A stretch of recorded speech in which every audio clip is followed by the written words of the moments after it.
Good afternoon. I am Perry Rashad Walton. I'm here with Obadeli. We're a part of the Grand Boulevard Prevention Services. And today we're just going to be talking about our recent events that we've been attending, and also just community violence as well. So how you feeling, Ob? Hey man, I'm good, man. How you doing, Perry? I'm pretty good. Okay, all right. Go ahead. So let's get right to it. Yeah, let's get to it, man. So I know you had an exciting event today we both attended at different times. Right. Which was the Peace March for Perspectives charter schools and just the whole Grand Boulevard area. I actually have a clip of it. We marched from 22nd and State Street to 36 and Wabash. So I'm gonna show a quick little clip about it, just showing you how it went. What do we want? Peace. What do we want it now? What do we want? Peace. What do we want it now? What do we want? Peace. What do we... So yeah, that was that. It was a successful event. A lot of people came out. I can't even tell you how many people was there. It was so much. Yeah, it was my understanding it was about 2,000. Yeah, about 2,000 students from the surrounding schools in the area. Let me pause and say, this is the orange that I found. It's yeah, right. So it's Wear Orange Day, and so I pulled out my orange dashiki as a part of the Hadia Promise movement. Tomorrow I would be 5 years that the young lady is no longer with us, and I think she turned 20 years old. Yeah. It was her birthday, so in a compilation of that, it's been 5 years since she's been was murdered on the south side of Chicago, and she turned 20 years old. So I stand in solidarity with those folks. I know they're having a Beck event tomorrow in Harold Washington Park on 53rd Street East. That's where Harold Washington Park is. Most people don't realize. So if you don't go to the Hadia Pendleton Park, which is on 45th and Calumet, which is a really beautiful park, by the way, but the event's tomorrow, starting at noon at Harold Washington Park. It's on 53rd Street East. I want to say right around 1400 East. On 53rd Street. Strike that, 1600 East, close to the lake. So if you keep going east, you'll run into the park. If you keep going any further east, well, you might see your hat float. But anyway. Right. We have a caller at this moment. Sure. Call you on the air. Gentlemen. Good evening, sir. The market you guys do, it really don't do no good. Unless you're talking about going downtown, in the loop, you're going to interrupt traffic, interrupt business, then it may have some type of impact. Otherwise, people don't care. Unless you start hitting people in the pocketbook, where it may hurt Mr. Walgreens and Macy and them, and what down there, the business district down there, it ain't gonna matter. Well, let me engage you for a moment. Let me play an adversarial role with you for a moment, caller. Go ahead, shoot. Yeah. All right. So, all right. So you're telling me that we should be marching downtown and disrupting traffic as it relates to community violence that's taking place in the community. I will tell you, yesterday evening, around 10 minutes to 6. On the corner of 51st and Prairie, while I was getting ready to attend a Greenpeace meeting with a group of residents and business owners regarding, keeping the peace in Grand Boulevard. And out rang 8 bullets. Can I just indulge me for a moment? A guy shot dead in the head. He basically blowed his brains out. I mean, I hate to be that graphic. Yesterday evening. While we're standing there, 20 minutes later, there's another attempted murder at 47th under the L. The point that I'm making with you, what is Mr. Walgreens and Mr. Foot Locker, Mr. AMC, Mr. Sears, Mr. Marshall Fields, or strike that, Mr. Macy's have to do with what's going on in the south and west sides in our community? I just want to know that from you. Now, you really want to hear the truth? I want to hear the truth. Hear the truth? Yes. This is the bottom line. Take a page out of the civil rights. And the way we got some changes done, We could have done all that marching and all that you wanted to. Until we started hitting people in the pocketbook, that would made a difference. Don't filibuster on me, caller. I'm asking you a specific question. As I had women standing there in that meeting with me or sitting there startled, parents screaming and hollering. What does the business owners downtown have to do with the community violence that we're facing day in and day out with black people killing other black people? That's what I want to know from you. As long as you keep it in the neighborhood, they don't care. But when you take it downtown, well, you're going to hurt them a little bit, and then you're going to have the mayor jump into it and say, we can't have this. When you start hitting them in the pocketbooks, guess what? Things going to change. I see you're going to tap dance. It ain't going to matter. Duty, what, twat. I see you're going to tap dance around. You're not answering this question specifically. Your question. It don't matter, because you ain't hit them in the pocketbook where it hurts. I'm gonna for the third time. I want you to hear me real good. The third time. I am asking you, the listening audience is listening to you. What does the businesses downtown have to do with the mayhem and destruction that is taking place in our community every day? What do they have to do with that? What responsibility do they hold? First of all, I can't explain no more to you. All right, because when the Hispanics had their march downtown and interrupt traffic all over the city, and it really just like a mosquito. You bite them and it's itchy and it hurts. But that was, dear brother, that was about. You need a history lesson. Bye. All right. Well, okay. Well, okay, man. Listen, let me say this to you.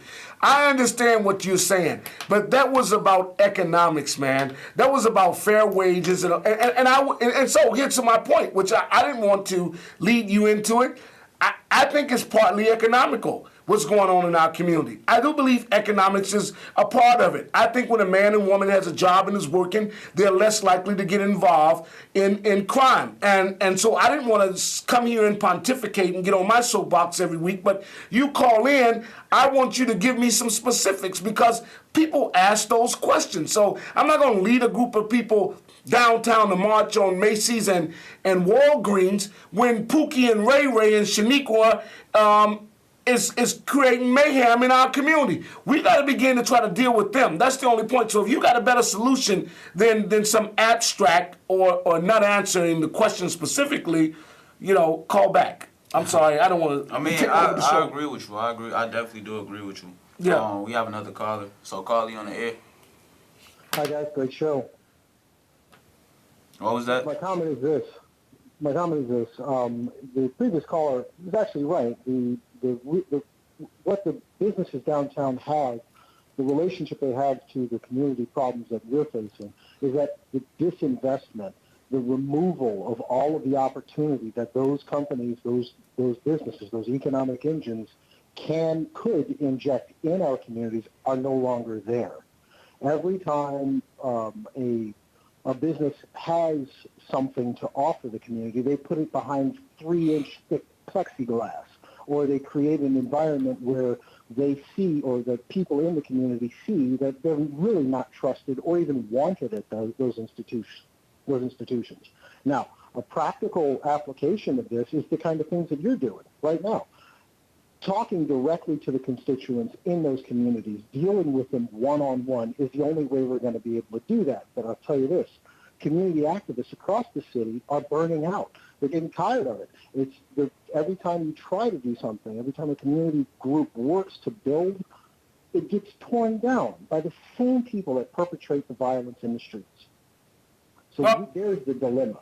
Well, listen, as a 20-plus year community activist, organizer, off and on in the community, I get that.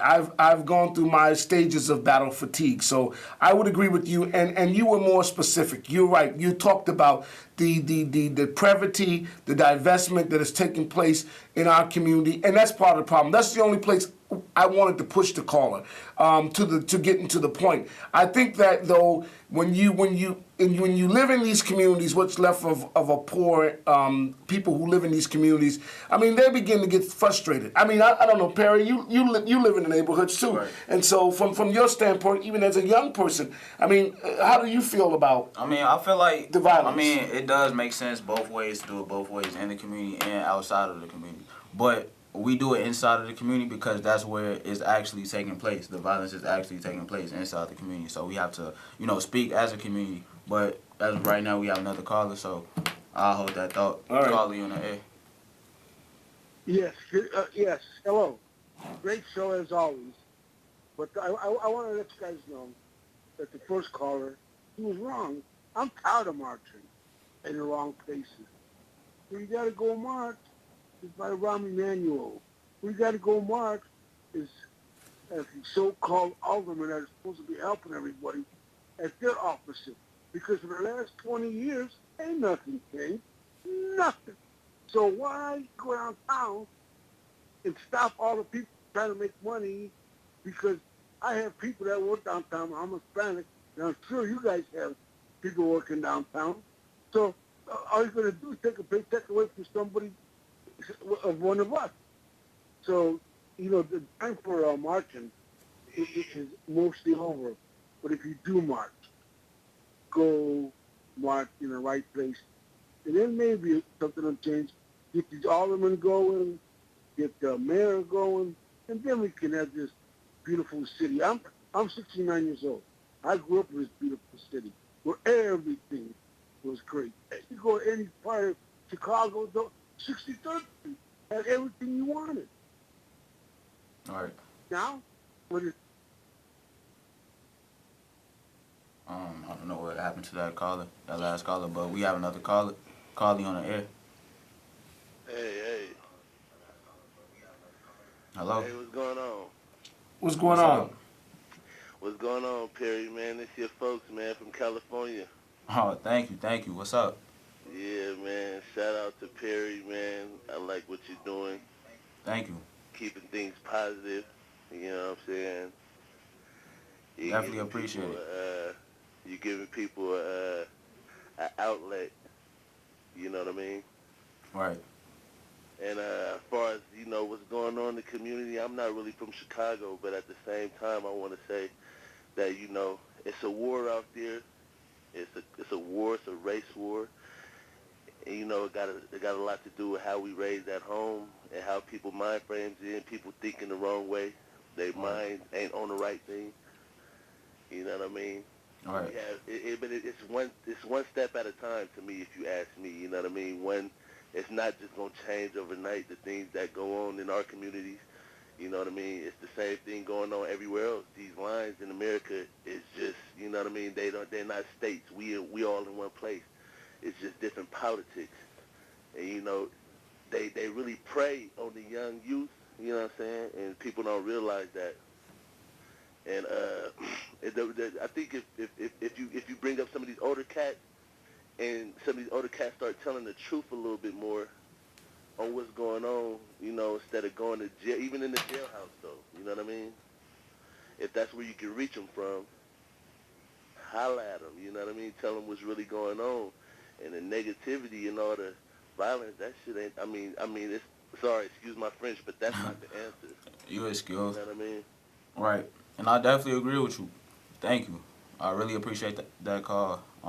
It's something that we... International Perry. Right. All right. That's good. They appreciate the call. I mean, listen, whether it's Bronzeville, the West Side, Cape Town, Austin, or Compton in California, man, on the streets of Oakland, violence is an epidemic, and it's out of control, specifically in the African American community. I mean, most groups I know commit violence against each other, but I mean, we do it at a disproportionate level. Listen, and before you take the call, Perry, I just want to add this. Last weekend, Memorial Day weekend, right?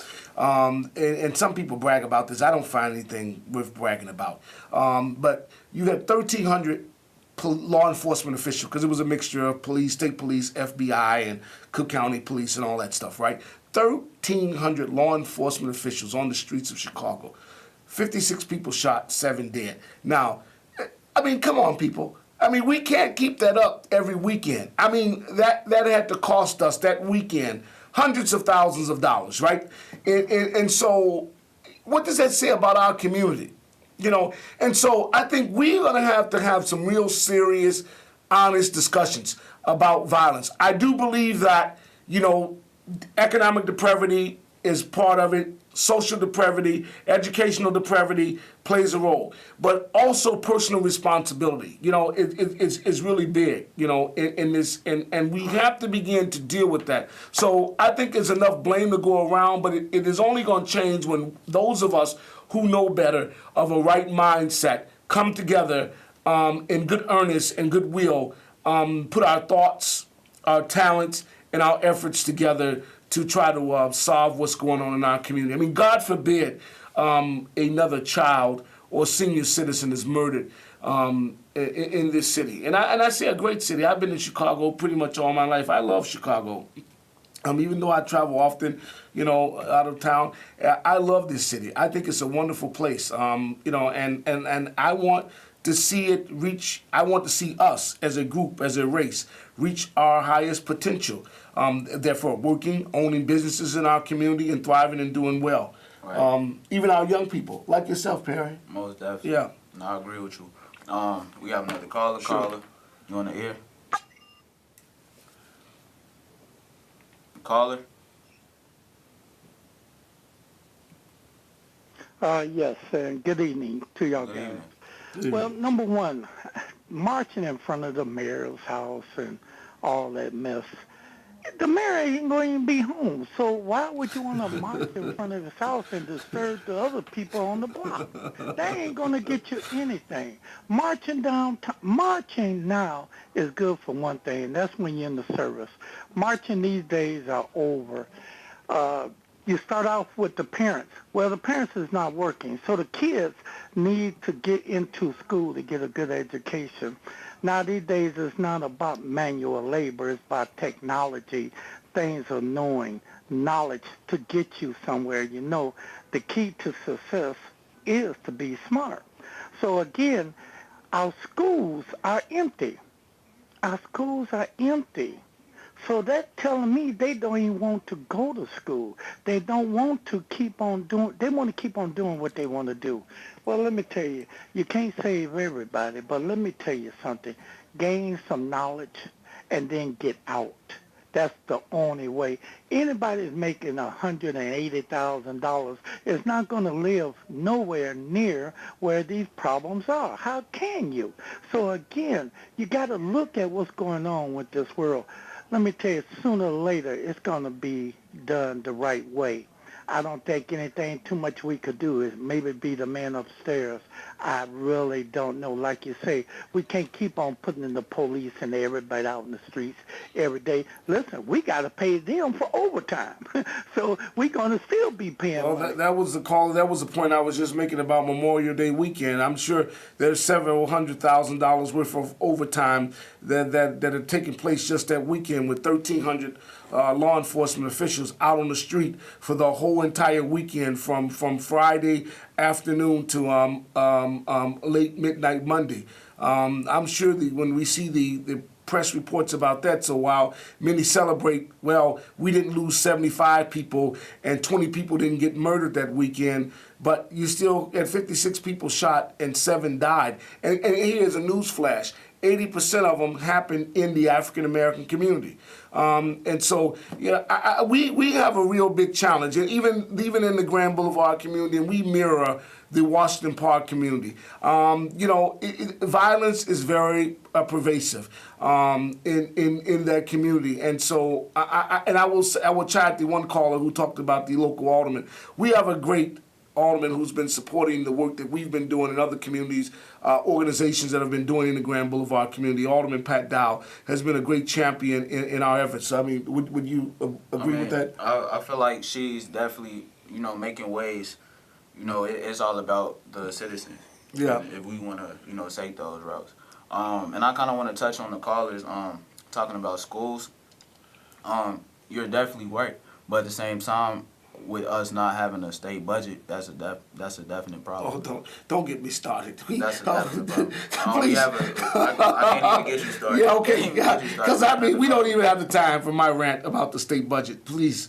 Right. Carly, you on the air? Wait, another caller. Hello? Yes, I just wanted to call and say what a wonderful job this young man is doing.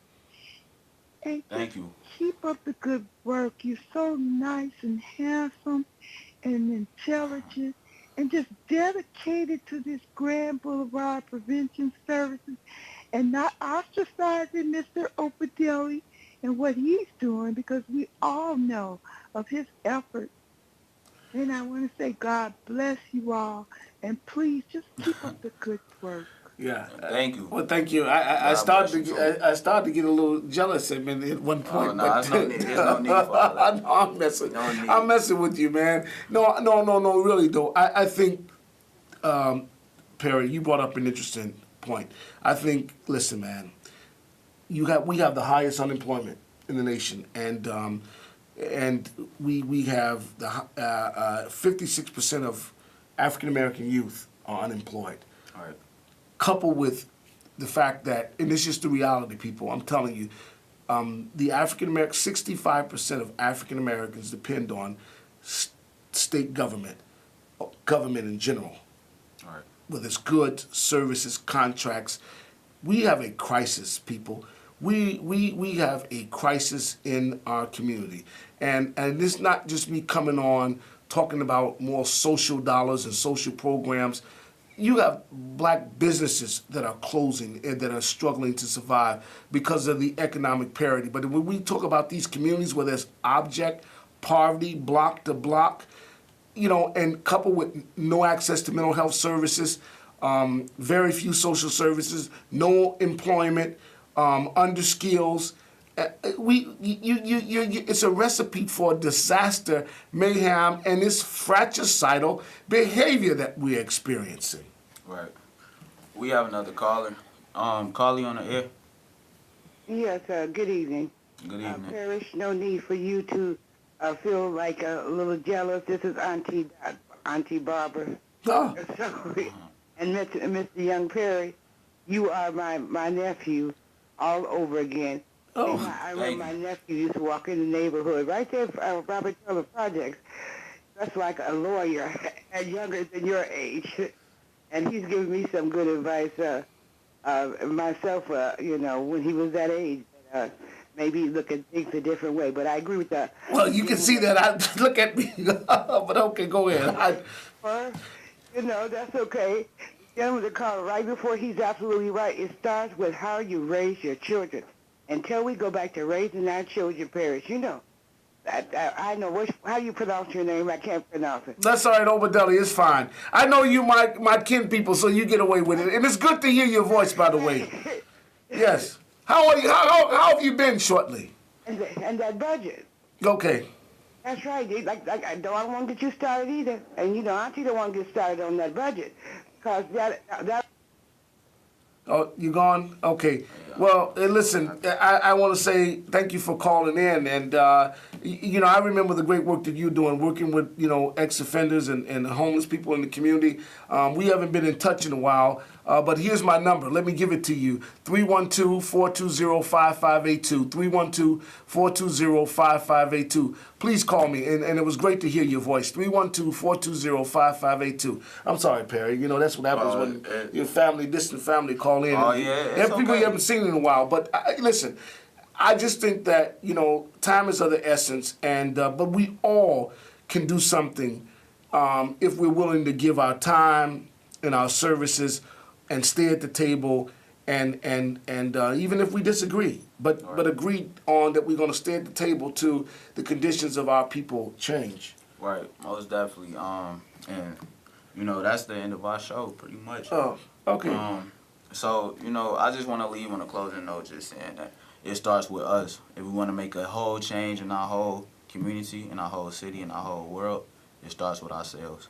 So that's something. You have anything? Now, I just thank you for the opportunity to let me be your co-pilot for no problem. today. It's not no problem. I'm sure you'll see more of us in the work that we're doing, Perry. And I appreciate you, man. I really do, and for the work that you're doing Thank as a you. young person. Thank I do. You. I appreciate you. Yep.